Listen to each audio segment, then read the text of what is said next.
Hello everyone, in today's video I'll show you how to paint a Stug 3G in early war camouflage, and I'll also use some chipping fluid on that one, and I'll make actually very nice hairspray chipping. So please sit down and enjoy the video. My Stug was from an restoration, so this is why it's painted. Someone already did assemble it and I did restore that guy. And I'll only paint the tank in today's video, so not the storage. That will be for one of the other videos. And I'll also not paint details like tracks and road wheels and all of that stuff.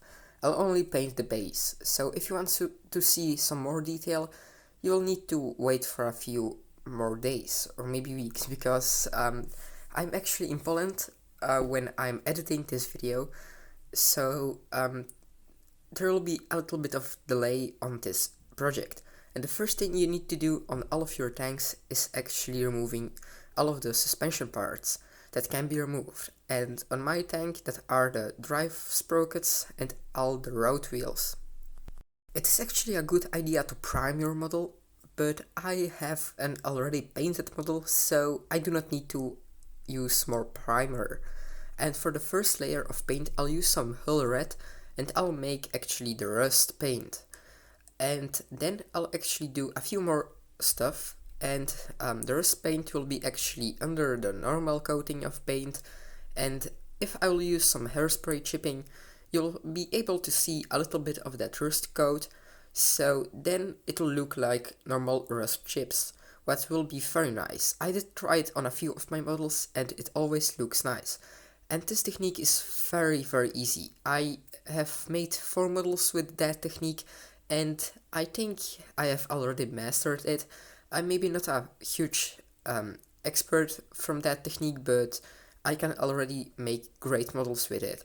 So if you're a beginner, I'll recommend you to just go and take your brush and try to do something with some hairspray chipping. As you can see, I'm now using a brush. You can of course use your airbrush, but I think rust paints are much easier to actually make colors with them by using a brush. If you apply a bit thicker layers of that rust paint, it will be much darker, and if you apply a bit thinner layers, it will be a bit lighter. And with an airbrush you can't really do that, so that's why I'm using a brush. And be sure to paint actually all the areas that are steel with this paint. There are actually a lot of rust tones, and personally I like the hull red tone the most. It is not really a rust tone, but it looks like rust. It is also more like dark brown. So if you have some dark brown or hull red, just get it and do what I do. And don't forget to paint your road wheels with that paint, because they were also partially from steel. And that I know from my friend Modelovnik. He is also a YouTuber and he knows a lot of rivet counting and that type of stuff. So thank to you, because now I know how I should paint my wheels. Now I'll paint some concrete on my Stug, and that I'll do by using US Gray. On the first try of painting, the paint was very thick, so I needed to dilute it. But I did a mistake, and that was diluting the paint already on the model, what was not so good as I predicted. So I did make a mess out of it, but it is always easy to remove with a paper towel, or maybe sometimes with some water. So if you make a mess on your model, don't be angry or something, just use a paper towel and some water and everything will be gone. At least if you use acrylic paints, just as I do. If you use some enamels, it will be a little bit more difficult, but if you use some white spirit, it will be also good. So this is how it looks now, and I'll also do some hairspray chipping on the concrete. This is why I actually paint it now. The next thing that I should do is painting the wood on the back of the tank, and I'm doing it with this strange paint. It looks for me like some very light wood, so I'll use it. I don't really know the name of that paint. It is like sand yellow or something, and I think it looks just nice.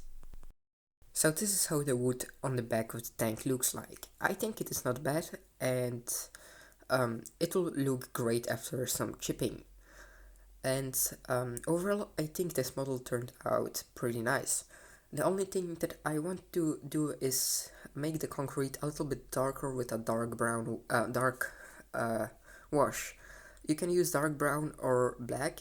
I personally really like to use black because it makes your models look much bigger and actually darker. You can also use this wash after you painted the wall model, but I want to experiment and do it before the chipping. And on the end it turned out very good, so you can try it and I promise you guys it will look nice. So now we are ready for the next step, and as you can see, the black wash made our concrete much darker. So now I'll go with the chipping fluid. For that I'm using Vallejo chipping medium fluid. There are actually many brands out there. I only use this one and it looks for me always good on the end. So just get the cheapest chipping fluid that you can find, I will say, and try to experiment with it, and then buy maybe some more expensive chipping fluids and just find something that is very good for you. Sorry, I'm a Dutch speaker and sometimes I just say Dutch words if I speak English, so sorry for that. You can apply the chipping fluid with your brush or with your airbrush. Once I did apply it with my airbrush and it started making a lot of dots, even if I diluted it a lot. So now I find it always easier to use a normal brush for that. So if you use an airbrush, I will say dilute the chipping fluid a lot, just so it will make less dots, but still I saw it was making a lot of dots, what was annoying, and on the end it didn't look so good. So I will recommend you guys just to use a brush. And one more thing, if you want to play safe, you can also varnish your model before adding the chipping fluid. But I'm actually confident about myself, so I didn't do that. But if you are a beginner, I'll say apply varnish before the chipping fluid, and also apply the chipping fluid everywhere where you want to have chips. On my model it will be actually everywhere, so I do it as well. And I also try to put a pretty thick layer of that chipping fluid, but also not a too thick one, just to not cover up all the details. And also don't forget to paint your actually add a layer of chipping fluid on your road wheels. They are also pretty important. Some chipping fluids are pretty glossy, just like mine, so then you can see actually if you applied your chipping fluid well. Some chipping fluids will be matte, so then you will not see the chipping fluid at all.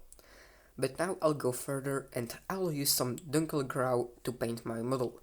This is actually the exact same paint they used on the real tank, only I think it is a little bit too dark for the model because you can't really use the same paint used on the tank on your models because then it will look much darker.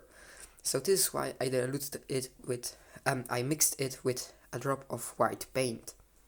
What I will also recommend to you guys, because the paint will look just a little bit lighter, but if it is painted it will be a huge difference. So mix everything well with a stick.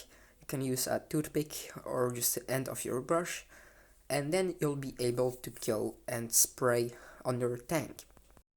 I'm painting with an airbrush for already a few years, but still I am not a professional at painting with airbrush, so I can't really give you a lot of tips. I always try to dilute my paint or use some already diluted paints, like Vallejo air acrylic paints or something like that. It is not a promotion, but I am just using them a lot, and just spray everywhere where you want to have the paint.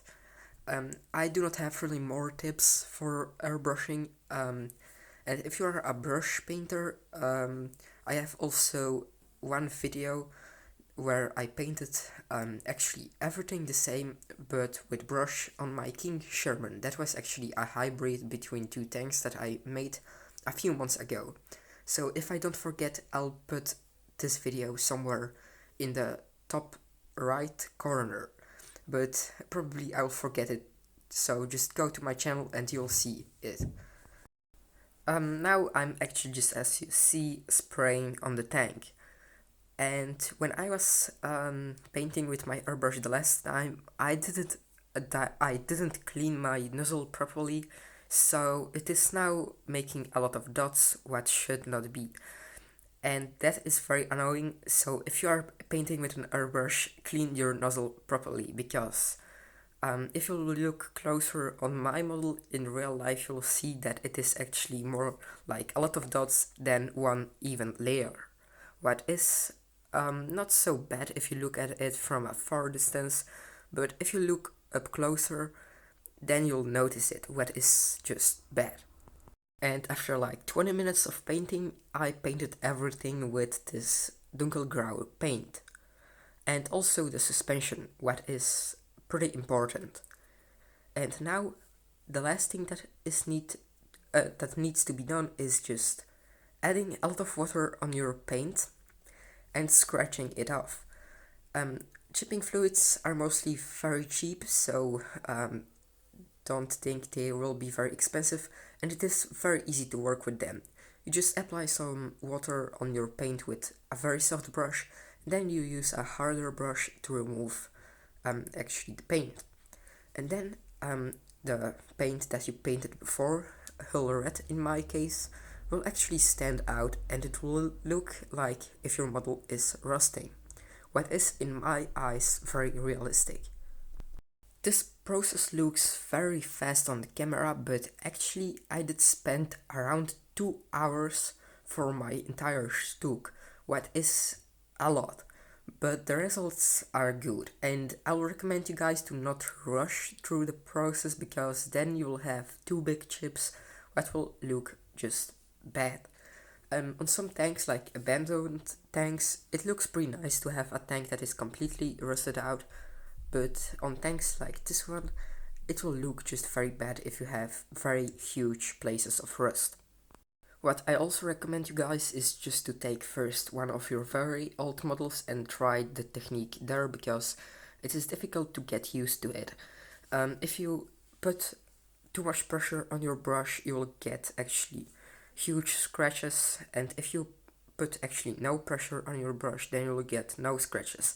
So it is important to practice before you go on your real model. So that's actually one more very important tip. Also, it is important to look at the paint you use that needs to be scratched off. There are many brands out there, and every paint chips differently. On my models I use mostly Vallejo, and Vallejo is actually a little bit elastic paint, so it scratches off mostly in very huge clumps, what is not nice if you want to have a model with a little bit of chipping. But if you get used to it, it will look nice. So just practice with a few different brands, what is also important, and find the brand that works the best for you. And there is no like, this brand is the best for chipping or this not. There are maybe brands that are not good for chipping, but you only need to look for some water-based acrylic paints. What is important, if you use enamel paints, they will not chip with only water.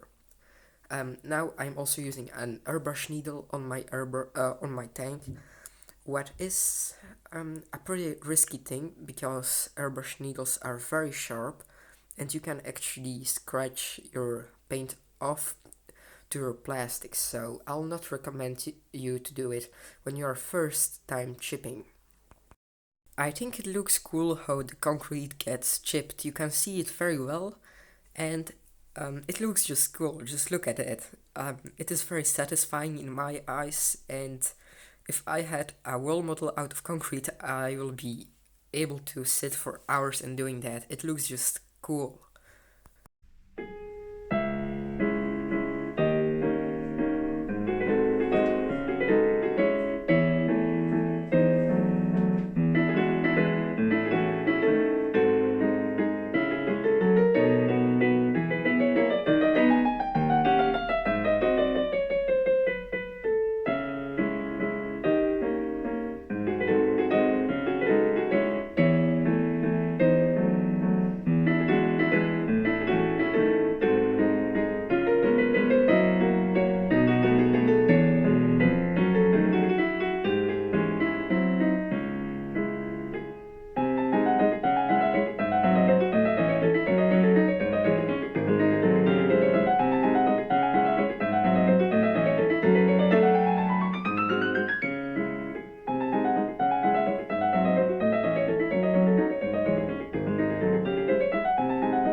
And then you should also chip your suspension parts, I mean the wheels. And for that I use always the same thing, and I move my brush in circular motions just as the wheel will rotate, because mostly stones will also scratch the wheel in circular patterns. So just move your brush as you can see on the screen, and then you'll get some nice results.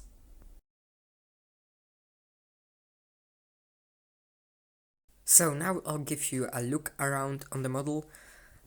Personally, I like to add way too much of rust, but in this model I wanted actually to add no rust, but on the last minute I decided to still add some rust, but luckily it was in small amounts.